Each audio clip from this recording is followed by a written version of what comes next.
ప్రియమైన సహోదరులారా, దేవుడి పిల్లలారా, విశ్వాసులారా, మీరందరూ బాగున్నారని మేము మనస్ఫూర్తిగా మనసారా కూడా కృతజ్ఞతలు చెల్లిస్తూ దేవుడికి వందనములు. మీ అందరూ కూడా పేరు పేరు కూడా వందనాలు.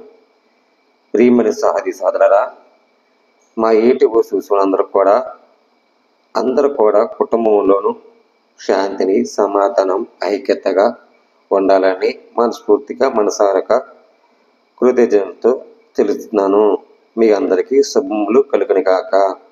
ప్రియమైన బిడ్డలారా, సహోదరా, ఈరోజు వాక్యముతో మీకు సందేశాలు అవ్వాలని రాత్రికాల ప్రార్థనలో మీకు ప్రార్థన చేయాలని ఆశతో మీ ముందుకొచ్చు మాట్లాడుతున్నాను. ప్రియమైన బిడ్డలారా, ఏవు 13:12 వెళ్తే అక్కడ చిన్న మాటను చూడండి. మీ హెచ్చరిక మాటలు బూడిదే, సామోతులు మీ వాదములు మట్టి వాదములు. సామోతుల గ్రంథంలోకి వెళ్తే ఏముందండి, అక్కడ అన్ని వట్టి మాటలు. మనం దేవునికి ఇష్టలుగా ఉండాలి. మనం ఇదంతా మన కన్నులు ఇదంతా ఎవరు చూస్తున్నారండి? దేవుడు చూస్తున్నారు. చెవి ఎక్కి ఆయన దాన్ని గ్రహిస్తారా? ఇక్కడ 13 వెళ్తే, ఇదిగో నా కన్నులంతను చూచుదువు, నా చెవి ఎక్కి దాన్ని విని గ్రహించినది. మీకు తెలియనిది నాకును మీకు తెలిస్తే ఉన్నది. అంటే చెవుల్లో వినాలి, దేవుడు మాటలు వినాలి. తెలిసిన నాకు తెలిసే ఉన్నది. నేను మీకంటే తక్కువ జ్ఞానం గలవడం కాదు. ఇక్కడ ఏముందండి, నేను సర్వశక్తి గల దేవునితో మాట్లాడుతూ గోరుస్తున్నాను. మీకంటే తక్కువ జ్ఞానం వల్ల కాదు. జ్ఞానం గలవడండి దేవుడు, పరమ తండ్రి. ఆయన సాక్షాత్తు దేవుడు, సర్వశక్తి గల దేవుడు మాట్లాడుతున్నాడు. దేవునితో నేను వాదింపగోరుస్తున్నారా? దేవునితో ప్రార్థించండి. మీరు వాదింప చేస్తున్నారా? అది తగినా? మీరైతే అబద్ధమును కల్పించేవారు. దేవునితో మీరు వాదిస్తే ఏమొద్దండి? అబద్ధములు. మీరు ఇక్కడ వాక్యం ఏముందండి, మీరందరూ పలికిమాలు వైద్యులు. చూడండి, ప్రభు పక్షముగా ఎన్ని విషయాలు నేర్పించినా మన హృదయంలో నాటబడాలి. నీ హృదయం నాటనే కాదా, ఆ రొట్టె కాల్చబడి మరి రుచిగా ఉంటుంది. కాల్చబడికి పులిసి పిండి మనం తింటామా? తినడం. కాల్చబడితేనే కదా. అలాగే మన హృదయము కాల్చబడి మనం అది తింటేనే మన రుచి గలగా ఆ రొట్టె తింటాం. అలాగే మన హృదయం కూడా మరి శరీరం కూడా కాల్చబడినట్లుగా మన హృదయంలో మార్పిడి రావాలి. ఇక్కడ ఏముందండి, మీరు అబద్ధములు కల్పిస్తున్నారు. మీరు అందరూ పలికి మాను వైద్యులు. వాక్యం ఏం చెప్తున్నారు కండి, అది మీకు జ్ఞానముకు ఇచ్చబడును. దయచేసి నా వాదన వినండి. నేను ఆ 6 వాక్యములకు నాలకించుదును. దేవుని పక్షముగా మీరు అన్యాయస్తులు వాదన చేస్తున్నారా? దేవుడి సన్నిధిని మర్చిపోయారా? దేవుడి పక్షముగా ఉండి మీరు అన్యాయం చేస్తున్నారా? వాదన చేస్తున్నారా? ఆయన పక్షముగా మీరు మోసము పలుకుతున్నారా? ఇక్కడ ఏముందండి బైబిల్లో, మీరు మోసం పలుకుతున్నారా? ఏబు గారు మరి ఎంతో నిష్కర్షమైన ఆయన నీతిపరుడు. ఈ ఏబు గ్రంథంలో రాయబడింది. చక్కగా మనం వింటే మన దేవుడి మాటలు వింటాం. ప్రియమైన సహోదరులారా, మిమ్మల్ని బోధించట మీరు క్షేమమా, లేక మీకు నరులకు మోసము చేయటలోపు మీకు ఇష్టమా? ఆయన మోసము చేస్తున్నారా? మీరు బోధన చేయటం మీకు క్షేమమా, లేకపోతే మీకు నరులకు మోసం చేయటం ఇష్టమా? బోధించటమే క్షేమం, దేవుడి మాటలు వినటమే క్షేమం.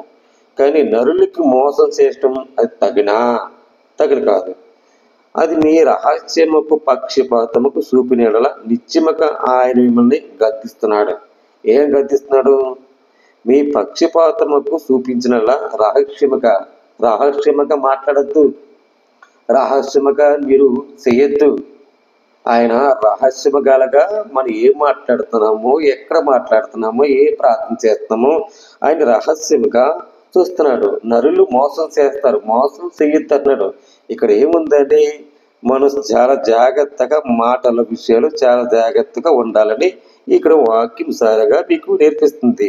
రహస్యముగా పక్షపాతం చూపిస్తారా? నిశ్చయముగా ఆయన మిమ్మల్ని గద్దిస్తున్నారు. 11 ఆయన ప్రకారంగా మిమ్మల్ని భయపెట్టదా? ఆయన భయమును మీకు రాదా? దేవుడు ఉన్నాడని భయం రాదా?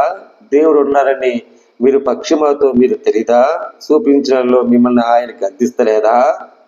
ప్రియమైన సహోదరులారా, ఇది మీ హెచ్చరిక మాటలు బూడిద సామర్థులు వాయించింది. నేను మాట్లాడుతుంది నా జోలికి రాక మౌనులే ఉంటున్నారు. నేను మాట్లాడుతున్నాను, నా జోలికి మీ రాక మౌనులే ఉంటున్నారు. మౌనులు దేనుకుంటున్నారు? మనలో ఉన్న పక్షపాతం, మనలో ఉన్న అబద్ధము, మనలో దేవునికి పలికి మాన వైద్యులుగా మాట్లాడుతున్నాం. ప్రియమైన సహోదరులారా, ఈ ఏపు గారు సన్నిధి యథార్థవంతుడు. ఆయన దుష్టులన్నీ చెడుతనమన్నీ తీసివేసుకున్నాడు. ఆయన దూరపెట్టాడు. కుటుంబాల సమస్య వచ్చినా, భార్యలో సమస్య వచ్చినా, బిడ్డలో సమస్య వచ్చినా నీతిని పోగొట్టగల రేపు గారు యథార్థవంతుడయ్యాడు. ఆయన యథార్థవంతుడయ్యి రెండంతలు ఆశీర్వదించాడండి. ఆయన దేవుడు ఆశ్చర్యకరమ దేవుడండి. ప్రియమిట్లరా, సహోదరుడా, నా మీదకి వచ్చినది ఏదో అది వచ్చును కాక నేనెందుకు నా ప్రాణమేగు ఎరగగా చేసుకొనగా నా ప్రాణము తెగించి మాట్లాడుతున్నాను.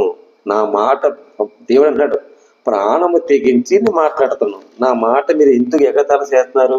ఇదిగో ఆయన నన్ను చంపుతున్నది, నేను ఆయన కొరకు కనిపెట్టిస్తున్నాను. నన్ను చంపేస్తున్నారు, మీకోసం నేను కనిపెడుతున్నాను. ఆయన సన్నిధి నా ప్రవర్తన న్యాయమును రుజువుపరచను. ఆయన సన్నిధి ఎవరిదండి? తండ్రి. రుజువు చూస్తున్నాడు. రుజువు కలగా దేవుడు రుజువు ఉండి సాక్షిగా ఉండాలి.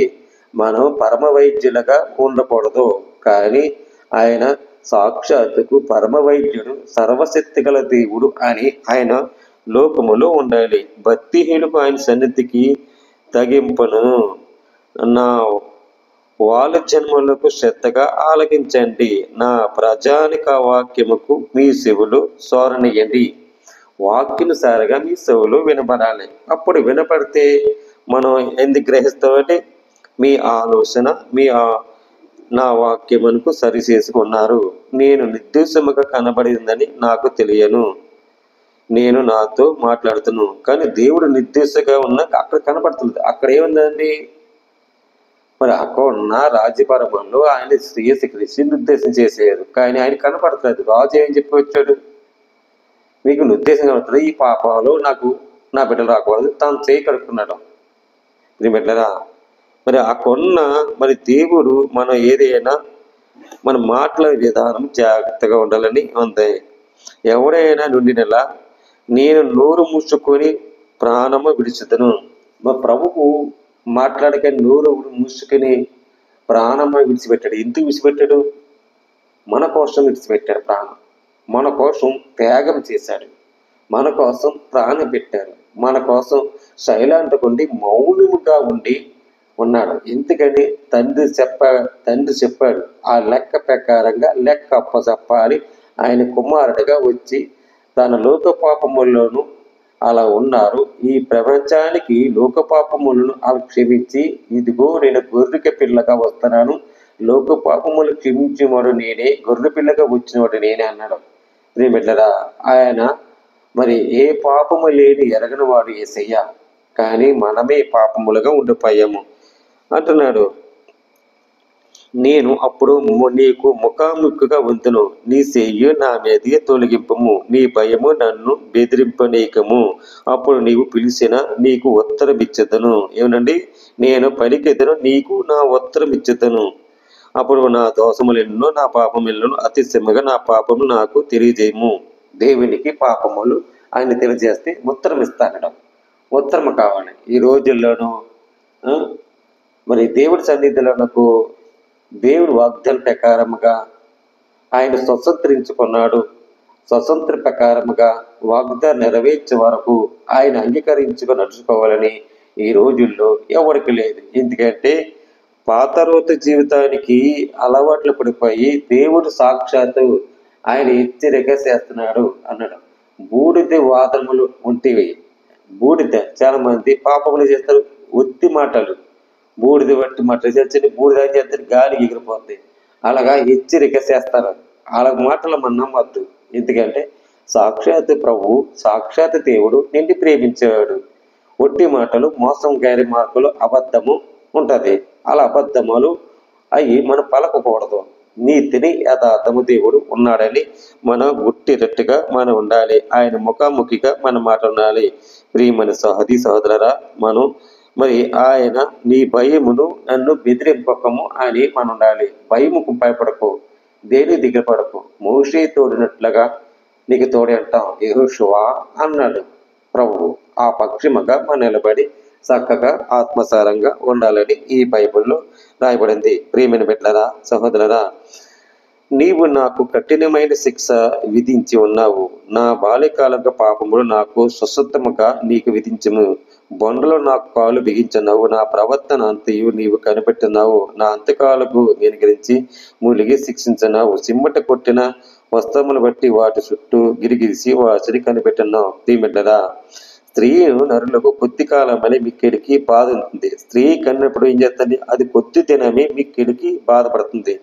మనం కూడా మనం ఒక పువ్వు ఉంది, అది విస్తారమైన సూర్యుడు రావాలి, అది ఎండిపోతే అది పనిచేస్తుందా? అలా పనిచేయదు. అలాగే మన హృదయంలో మన విస్తారమైన సిరులతో మనం ఉండాలి. అలాగ ఉంటేనే మనం చాలా జాగ్రత్తగా ఉండాలి. హెచ్చరిక మాటలు కాదు, కానీ ఎంత ఉత్తు బూడితే సామర్థ్యుల గంధలాగా మనం వాడుకోవద్దు. దేవుడి మాటలు వింటే దేవుడు జ్ఞానము గలవాడు, ఆశ్రయించేవాడు. ఈ లేఖం రాయబడింది. మనం జ్ఞాపకం చేసుకోవాలి. నేనేంటో మీరు కోరుస్తున్నారు కదా, నన్ను జ్ఞాపకం చేసుకోండి, నా మాట వినండి. నేను మరణ తర్వాత నేను నరులకు బతుకుతారు. మీరు మీరు అంగలాస్తున్నారు, నా కోసం విడుదలగా కలిగి చేస్తానట, విడుదల కల చేస్తున్నాడు.